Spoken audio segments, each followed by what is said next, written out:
Warga kampung ini pernah memukuli seorang penjual gorengan sampai tewas karena plastik dalam minyak gorengnya. Tapi mereka lupa ada dendam yang tak ikut dikubur bersama jasadnya. Inilah kisah gorengan arwah.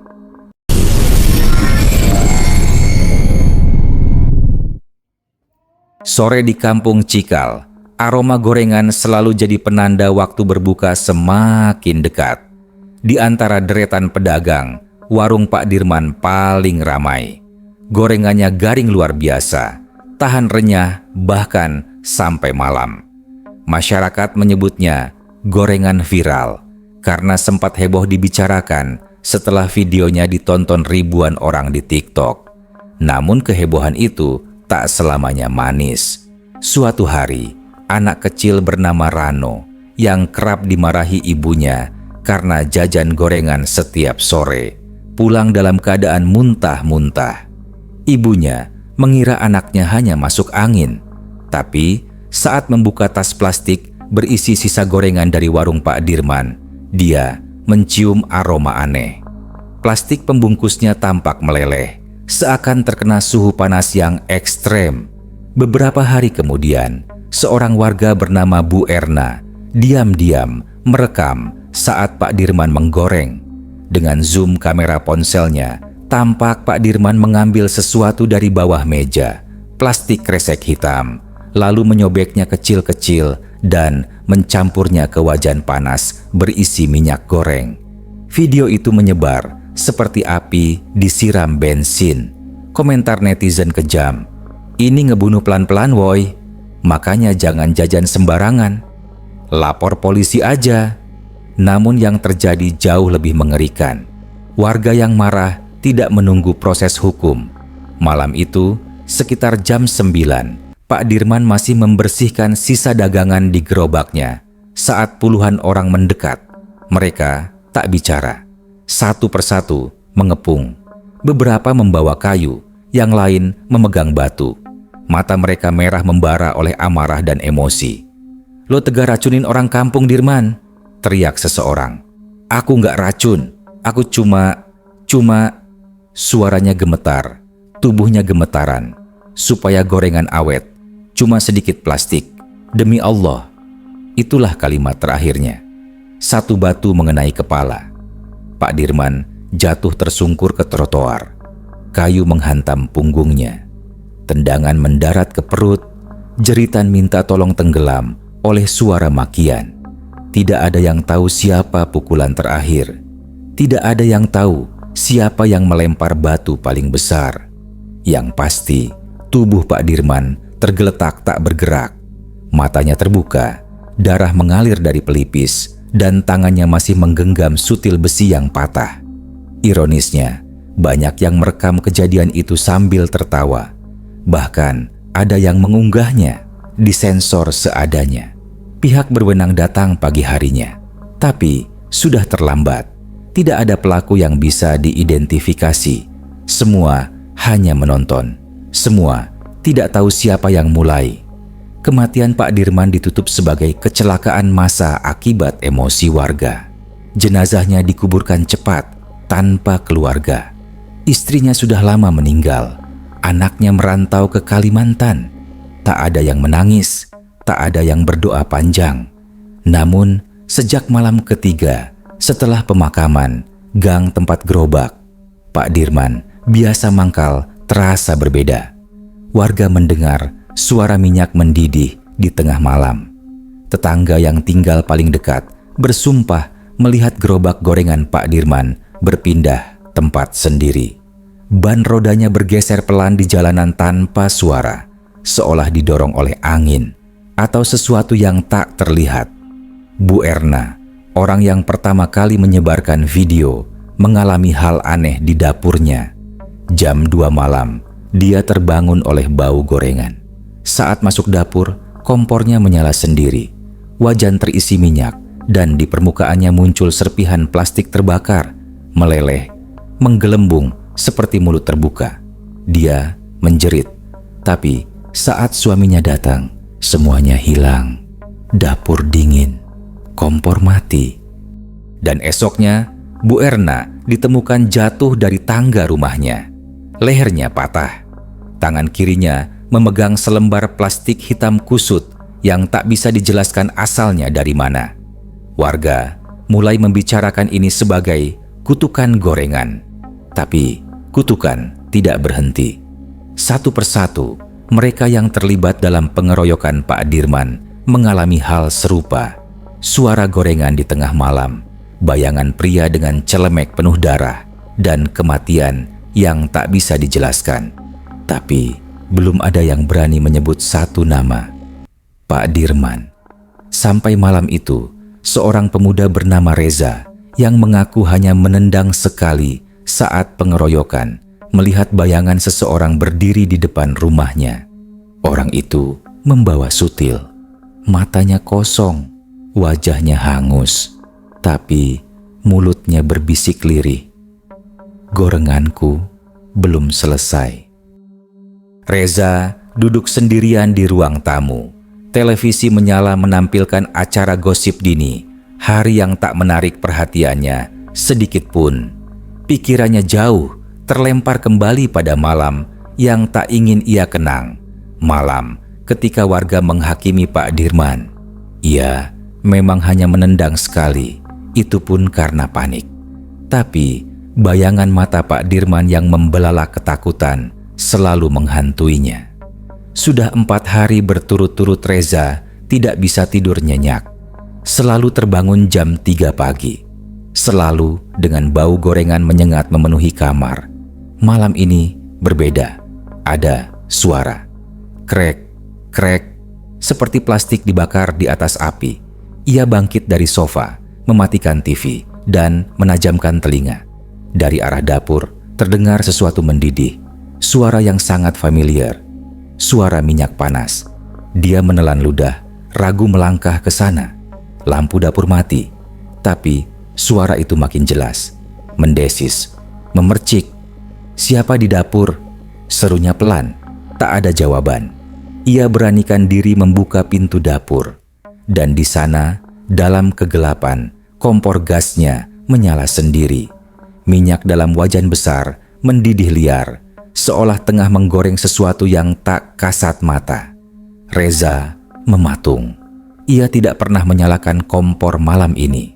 Tiba-tiba, dari dalam minyak yang bergolak, muncul gelembung besar. Lalu, sesosok tangan kehitaman mencuat dari dalam wajan. Jari-jarinya panjang seperti plastik yang meleleh, menyembur minyak ke udara dan menetes ke lantai. Reza menjerit dan membanting pintu dapur. Ia berlari keluar rumah, napas memburu, jantungnya seperti hendak meledak. Tetangga keluar, mendekatinya dengan bingung. Ada apa, Anza? Di dapur, ada tangan, minyak panas. Tangan siapa? Entah, tapi baunya. Gorengan, minyak bekas gorengan Pak Dirman. Mereka saling pandang, suasana tegang. Lalu, salah satu dari mereka, Pak Asep, berbisik. Dengar-dengar, Bu Erna juga begitu sebelum jatuh dari tangga. Katanya, lihat wajan diisi minyak sendiri. Sejak kejadian itu, Reza tak mau tinggal sendiri. Ia pindah tidur ke rumah neneknya yang tinggal agak jauh dari pusat kampung. Tapi gangguan tak berhenti. Malam kedua di rumah nenek, tepat jam 3, Reza terbangun oleh suara roda besi berdecit di luar jendela. Krik, krik. Ia mengintip dari balik tirai. Jalanan sepi, tapi gerobak gorengan tua berdiri tepat di depan pagar. Sendirian, lampu Petromax menyala, padahal tidak tersambung ke listrik manapun. Asap tipis mengepul dari wajan, dan Reza mencium bau hangus plastik yang membuat perutnya mual. Tiba-tiba, dari belakang gerobak, sosok Pak Dirman muncul. Wajahnya gosong, sebagian kulit pipi meleleh seperti plastik terbakar. Matanya melotot putih dan mulutnya menyeringai sambil berbisik, masih ada yang belum digoreng. Reza menjerit dan langsung pingsan. Esok harinya, ia ditemukan neneknya tergeletak di depan jendela dengan bau gorengan memenuhi ruangan. Tapi tidak ada gerobak, tidak ada tanda-tanda siapapun pernah lewat. Sementara itu, warga lain mulai mengalami kejadian serupa. Pak Asep menemukan panci di dapurnya dipenuhi minyak panas, padahal tidak pernah membeli minyak dalam 2 minggu terakhir. Istrinya mendengar suara Pak Dirman memanggil dari sumur. Bayi tetangga menangis keras setiap jam 3 pagi. Lalu, malam itu, salah satu warga yang ikut menginjak tubuh Pak Dirman saat pengeroyokan, seorang preman kampung bernama Ujang ditemukan tewas di dapurnya. Wajahnya melepuh parah, seperti disiram minyak mendidih. Anehnya, tidak ada satupun tetangga yang mendengar teriakan. Tapi, saksi mata, seorang anak kecil yang mengintip dari jendela melihat sesuatu yang tak masuk akal. Menurutnya, Pak Ujang digoreng hidup-hidup oleh seseorang berbaju lusuh dengan celemek bertuliskan "Gorengan Hemat, Pak Dirman". Sosok itu duduk tenang di depan kompor menyala dan Pak Ujang menggelepar di dalam wajan sebesar bak mandi. Polisi datang, tapi seperti biasa mereka tidak menemukan apapun. Minyak goreng di wajan hanya air biasa. Luka bakar Ujang? Kecelakaan dapur, kata mereka. Tapi warga tahu, ini bukan kecelakaan, ini dendam. Reza yang mulai sadar bahwa satu persatu yang terlibat akan jadi korban, nekat menemui seorang ustadz kampung bernama Ustadz Raffi. Ustadz ini dikenal pernah menangani kasus arwah penasaran di desa sebelah. Mereka bertemu diam-diam di mushola. "Ustadz, saya harus jujur. Saya ikut mukulin Pak Dirman. Tapi saya nyesel. Sumpah, saya nyesel. Kenapa arwahnya ngejar kita semua?" Ustadz Raffi memandang Reza dalam-dalam. Karena dia mati dalam keadaan tak terima, tak diberi keadilan, dan jenazahnya dimakamkan tanpa doa yang layak, tanpa permintaan maaf dari siapapun. Reza menggigit bibir. "Jadi, masih bisa diredam, Ustadz? Satu-satunya cara, kamu harus minta maaf langsung ke arwahnya." Reza pucat. "Ke kuburannya?" "Tidak. Malam ini, jam 3. Di tempat terakhir ia berdagang. Datang sendiri, bawa bunga dan minyak wangi. Tapi jangan berani kabur. Kalau kamu lari, dia akan mengejarmu sampai kamu ikut digoreng." Reza tercekat, tapi ia tahu ia tak punya pilihan. Pukul 2.59 dini hari, Reza berdiri gemetar di depan bekas lapak gorengan Pak Dirman. Tempat itu kini hanyalah tanah kosong berlumpur, ditumbuhi ilalang liar, tapi warga masih bisa melihat bekas-bekas gosong pada aspal. Di bawah sinar bulan yang samar, Reza bisa membayangkan suara spatula yang membentur wajan, tawa Pak Dirman saat melayani pembeli, dan terutama jeritannya malam itu. Tangannya memegang sekantong bunga melati dan sebotol minyak wangi.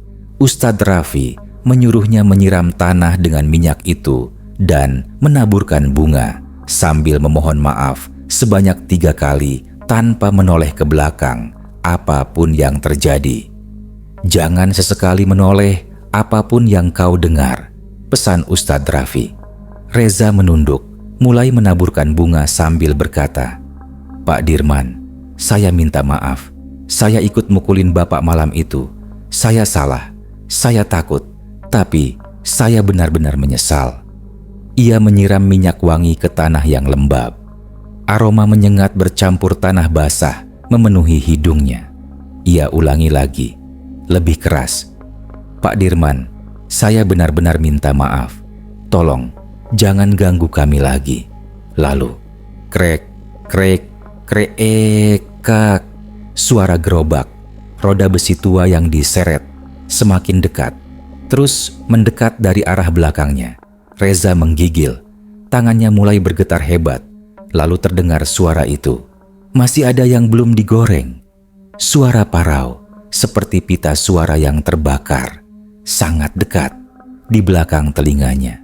Reza memejamkan mata kuat-kuat.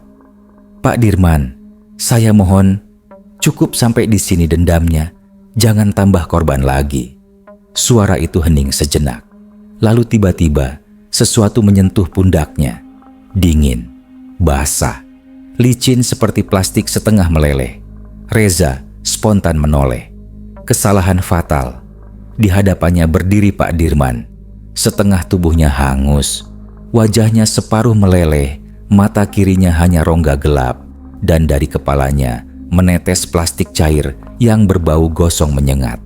Di tangannya, spatula berkarat masih mengepul asap hitam. Pak Dirman menyeringai. "Kalau kamu minta maaf, kenapa ikut mukulin?" Reza mundur terpincang, hampir jatuh. Saya takut. Terlambat. Tiba-tiba, tanah di sekitar Reza menghitam. Asap membubung dari bawah kakinya. Wajan raksasa muncul dari tanah, dan Reza jatuh tepat di dalamnya. Minyak mendidih menyambutnya, tapi tubuhnya hanya mengapung, tidak terbakar. Di tepi wajan, sosok Pak Dirman berdiri, mulai mengaduk minyak dengan spatula sebesar dayung. Reza menjerit, tapi suaranya tak keluar. Dalam benaknya terputar kembali kejadian malam itu. Warga kampung beramai-ramai datang ke lapak gorengan Pak Dirman hanya karena satu video viral yang menyebutkan bahwa dia mencampur plastik dalam minyak tanpa bukti, tanpa klarifikasi. Warga percaya begitu saja, marah buta. Mereka menghancurkan gerobaknya, memukul tubuhnya, menendangnya hingga tak bergerak. Bahkan ketika ia sudah lemas, mereka masih menginjaknya. Reza mengingat bagaimana ia melihat darah bercampur minyak di tanah. Tapi ia ikut menendang. Saat itulah dia sadar. Mereka tidak membunuh penjual plastik. Mereka membunuh manusia. Tiba-tiba, spatula raksasa yang diayunkan Pak Dirman berhenti. Sosok arwah itu mendekat, menatap Reza yang masih mengapung di tengah minyak. "Kamu masih bisa selamat. Tapi satu syarat." Apa? "Temui semua warga yang ikut mengeroyok. Buat mereka mengaku. Di depan publik, aku mau permintaan maaf yang layak. Kalau tidak..." Pak Dirman tersenyum mengerikan. Satu persatu akan masuk ke wajan. Dan tiba-tiba, Reza terlempar keluar dari wajan. Ia terbatuk hebat di tanah. Pakaiannya basah oleh minyak, tapi tubuhnya utuh. Udara dingin menyambutnya kembali. Tak ada gerobak, tak ada arwah, tapi bunga melati di tangannya berubah menjadi plastik leleh. Esoknya, Reza nekat melakukan siaran langsung di media sosial. Ia menceritakan semuanya. Bagaimana mereka menghakimi tanpa bukti. Bagaimana arwah Pak Dirman menuntut permintaan maaf. Ia menyebut nama-nama warga yang terlibat, termasuk dirinya sendiri. Viral. Banyak yang menghujat, banyak juga yang simpati. Tapi satu persatu, warga yang disebut mulai bermunculan, membuat video permintaan maaf. Termasuk Pak RW, bahkan pemuda Karang Taruna yang dulu mengompori warga. Mereka meminta maaf. Di tempat yang sama, bekas lapak Pak Dirman. Setelah permintaan maaf ke-10 dibuat dan dibacakan malam Jumat, kampung itu perlahan tenang. Bayi berhenti menangis jam 3 pagi. Minyak di dapur tak lagi mendidih sendiri. Dan gerobak tua yang dulu terbakar bersama Pak Dirman kini benar-benar hilang dari pandangan warga. Namun, satu hal masih belum ditemukan. Mayat Pak Dirman yang dikuburkan secara tergesa di pemakaman umum hilang dari liang lahatnya. Beberapa warga bersaksi melihat seseorang mendorong gerobak gorengan di luar kota, di pasar tradisional jauh dari kampung.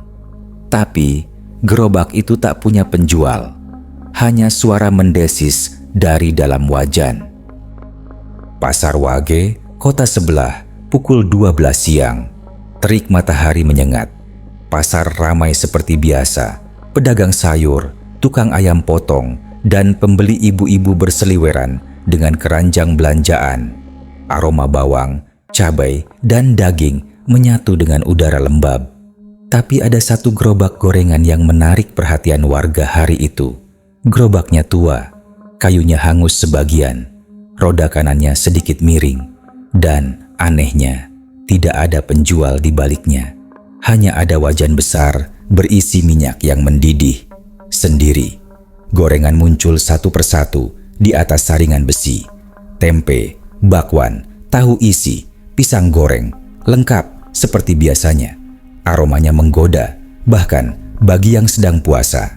Warga pasar bingung, tapi penasaran lebih besar dari ketakutan. "Bayar kemana, Bu?" tanya seorang gadis muda. Ibu-ibu penjual daging tertawa. "Nggak tahu, Nduk, tapi enak bener gorengannya. Nggak kayak yang lain, gurih banget." Tak butuh waktu lama, gerobak itu dikerubungi pembeli. Mereka makan gorengan itu sambil tertawa, bercanda, bahkan selfie. Sebagian sempat siaran langsung. Gorengan gratis di pasar Waje, guys. Siapa takut? Tapi yang tak mereka sadari, wajah-wajah mereka satu persatu direkam. Dari seberang, di bayangan dinding toko, seorang lelaki tua berpecilusuh berdiri diam. Pandangannya kosong, wajahnya setengah hangus. Di tangannya, sebuah ponsel tua dengan kamera yang masih menyala. Pak Dirman. Ia merekam semua yang mengambil gorengan. Mulutnya komat kamit seperti membaca sesuatu. Lalu, satu persatu, pembeli gorengan itu mulai merasa aneh. Sore harinya, seorang bapak paruh baya memuntahkan plastik cair dari mulutnya. Di rumahnya, istri dan anak-anaknya histeris ketika melihat air liur sang bapak berubah jadi minyak panas. Di sisi lain kota, seorang ibu mendapati wajan di dapurnya mendidih sendiri. Ia tak menyalakan kompor, tapi dari dalam wajan itu muncul gorengan yang bentuknya menyerupai telinga manusia. Dalam hitungan 2 hari, total 5 orang mengalami kejadian aneh setelah makan gorengan dari gerobak misterius itu. Kabar pun menyebar cepat ke kampung Reza. Reza yang sudah mulai merasa tenang, langsung kembali dihantui mimpi buruk.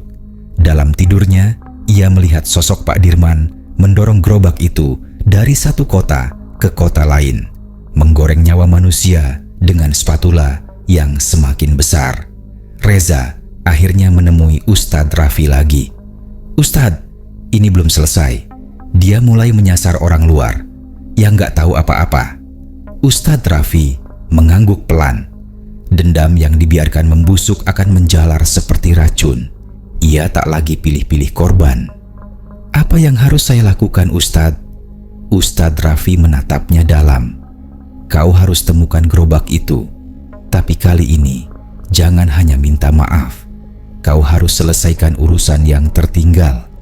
3 hari kemudian, Reza pergi ke kota sebelah. Ia menyamar sebagai pedagang keliling, membawa termos air dan kotak es lilin. Ia menyusuri lorong pasar dengan pelan, berharap menemukan gerobak itu. Hingga akhirnya, menjelang zuhur, ia melihatnya. Gerobak tua berdiri di ujung pasar. Kali ini lebih gelap dari sebelumnya, seolah catnya berubah menjadi arang. Tapi wajan di atasnya masih panas, masih menggoreng sendiri. Dan kali ini ada satu gorengan tersisa di atas saringan. Bakwan, hangus di bagian tengah. Bentuknya sedikit aneh, seperti menyerupai wajah manusia. Reza mendekat perlahan, tak ada siapa-siapa di sekitar. Lalu terdengar suara, "Ambil bakwan terakhir itu." Suara itu muncul entah dari mana. Reza gemetar, tapi ia tetap mendekat. Tangannya meraih bakwan yang masih mengeluarkan asap tipis. Saat ia menyentuhnya, tangannya seperti terbakar, tapi bukan api, melainkan seperti menyentuh lidah manusia yang sedang mendesis. Ia menjatuhkan bakwan itu, lalu lari mundur. Dari balik gerobak muncullah sosok Pak Dirman. Wajahnya semakin mengerikan. Lehernya bolong seperti habis disiram minyak panas. Tangannya menjulur, menunjuk ke Reza. Orang-orang itu belum cukup. Mereka hanya minta maaf karena takut viral. Aku ingin rasa sakit itu dirasakan semua orang. Pak Dirman, saya mohon berhenti. Tidak. Pak Dirman mendekat, spatulanya terangkat tinggi. Kalau kau benar-benar ingin menghentikanku, kau harus ikut masuk ke wajan terakhir. Reza menatapnya. Keringat dingin mengalir. Tapi ia tahu, ini satu-satunya jalan. Ia memejamkan mata. Lalu maju ke depan, melangkah ke atas gerobak menuju wajan itu. Minyak mendidih menyambutnya. Tapi sebelum ia melompat, ia menoleh satu kali dan berteriak, "Pak Dirman, saya nggak cuma mau minta maaf. Saya mau gantiin. Biar saya yang goreng. Biar saya yang bayar semua dosanya." Pak Dirman terdiam. Asap mengepul lebih tebal. Gerobak berguncang hebat. Tanah bergetar. Lalu semuanya gelap. Reza terbangun di rumah sakit. Tubuhnya lemah. Di sekelilingnya banyak warga kampungnya menangis. Di tangan kirinya bekas luka bakar parah berbentuk lingkaran wajan. Di televisi, berita menyebutkan bahwa gerobak misterius itu terbakar habis di tengah pasar. Tidak ada yang tahu siapa yang membakarnya.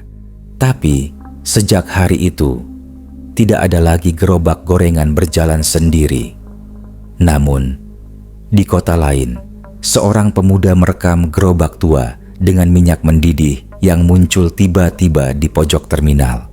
Di videonya, terdengar suara samar. Satu lagi, hujan turun deras malam itu di kampung asal Reza. Sejak kejadian aneh di pasar kota sebelah, banyak warga mulai merasa resah. Seolah sesuatu yang tak kasat mata merayap masuk lewat celah pintu, menyusup ke dalam rumah, dan menunggu saatnya muncul. Reza yang masih lemah baru saja keluar dari rumah sakit. Tubuhnya penuh luka bakar ringan, terutama di lengan kiri dan punggung. Namun lebih dari itu, batinnya koyak. Tidurnya tak pernah utuh, makan pun tak berselera. Dan yang paling mengerikan, ia masih melihat Pak Dirman dalam pantulan kaca jendela setiap malam. Ustadz Raffi akhirnya datang mengunjunginya. Dia belum pergi, ucap Ustadz itu menatap mata Reza yang sayu. "Kau berhasil menghentikan satu gerobaknya, tapi bukan dendamnya." Reza mengangguk perlahan. "Lalu, apa lagi yang harus saya lakukan, Ustadz?" Ustadz Raffi membuka bungkusan plastik berwarna hitam. Di dalamnya ada sebuah kotak kayu tua berbentuk persegi, dibungkus kain kafan kecil di bagian dalam. "Inilah kotak terakhir," ujar sang ustadz. "Kotak ini dulu dikubur bersama tubuh Pak Dirman setelah insiden itu. Tapi warga yang menguburkannya sempat menyembunyikan benda ini karena takut akan kutukan. Aku baru mendapatkannya tadi malam dari anak almarhum penjaga makam." Reza mendekat. Ia melihat ukiran samar di sisi kotak itu. Ada lambang seperti wajah tersenyum, namun mulutnya digambarkan terbuka lebar, seperti menjerit. Isi kotak ini adalah minyak terakhir yang digunakan Pak Dirman sebelum kejadian pengeroyokan. Reza menahan napas. Minyak yang mengandung fragmen kemarahan, kesedihan, dan kutukan. "Apa yang harus saya lakukan dengannya?" tanyanya. Ustadz Raffi menatapnya tajam. "Kau harus membawanya ke tempat asal semua ini dimulai. Warung gorengan Pak Dirman yang lama. Letaknya sudah jadi puing-puing, tapi malam Jumat Kliwon ini adalah waktu yang tepat." Reza menggenggam kotak itu. Tangannya gemetar. Ia tahu ini akan jadi malam penentuan. Pukul 11.55 malam. Langit masih diguyur hujan. Petir menyambar sesekali. Reza dan Ustadz Raffi tiba di lokasi warung tua itu, sebuah lahan kosong di ujung kampung yang kini dipenuhi ilalang dan semak berduri. Namun malam itu tidak seperti biasanya. Dari kejauhan ada asap mengepul dari tengah lahan. Semakin dekat, semakin terlihat jelas gerobak tua yang telah terbakar dulu kini kembali utuh. Gerobak itu berdiri sendiri di tengah tanah becek dengan wajan besar yang sudah menyala. Meskipun tak ada api di bawahnya, minyak dalam wajan bergejolak, seolah menyambut kedatangan mereka. "Letakkan kotaknya di dalam wajan itu, Reza," bisik Ustadz Raffi. Reza melangkah. Tapi setiap langkah terasa berat. Udara makin dingin. Bau hangus dan amis tercium jelas. Tiba-tiba, suara tawa lirih terdengar dari sekitar. Heh, heh, heh. Banyak yang minta maaf, tapi tak satu pun mau merasakan dibakar hidup-hidup. Pak Dirman muncul dari balik ilalang. Kali ini, wujudnya benar-benar menyeramkan. Matanya hanya tinggal lubang kosong dan perutnya terbuka, memperlihatkan organ yang digoreng hitam legam. Reza, mau main gorengan denganku? Ejeknya. Reza menahan rasa takut, lalu berlari dan mengangkat kotak kayu itu tinggi-tinggi. Pak Dirman, ini minyak terakhirmu. Aku kembalikan ke tempat asalnya. Ia lemparkan kotak itu ke dalam wajan. Brakaka. Minyak meledak hebat. Api hitam menyembur keluar. Udara mendesing seperti terbelah. Dan dari dalam wajan itu muncul wajah-wajah para warga yang dulu ikut memukul Pak Dirman. Wajah-wajah itu menjerit seperti tersiksa. Pak Dirman menggelinjang. Ia berteriak, tapi suaranya bukan lagi manusia. Suaranya seperti jeritan dari dasar neraka. Ah, tidak. Reza berteriak, hentikan semuanya. Kami salah, tapi dendam ini bukan jalan keluar. Kau sudah membakar dunia yang tak bersalah. Seketika itu juga, kilat menyambar gerobak. Dor. Gerobak itu meledak jadi abu. Pak Dirman ikut lenyap. Tubuhnya hancur seperti asap yang ditiup angin. Ustadz Raffi menutup mata, membaca doa panjang. Lalu, hening. Hujan berhenti. Tanah kembali tenang.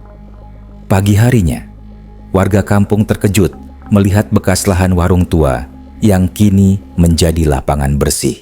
Tak ada gerobak, tak ada bekas bakar. Hanya satu hal yang tertinggal. Sebuah sendok goreng besar tertancap di tanah dengan bekas tangan hitam yang mencengkeram gagangnya. Reza berdiri di sana menatap sendok itu. Ia tahu dendam memang sudah padam, tapi luka sejarah tidak bisa dilupakan. 2 minggu setelah malam pemanggilan arwah itu, kehidupan di kampung Reza perlahan mulai normal kembali. Tak ada lagi gorengan berdarah, tak ada tawa hantu di malam hari, dan tak ada bayangan hitam berdiri di depan dapur warga. Tapi sesuatu masih tertinggal. Reza duduk di kamar memandangi ponsel lama milik Harun, salah satu warga yang dulu sempat merekam aksi massa saat mengeroyok Pak Dirman.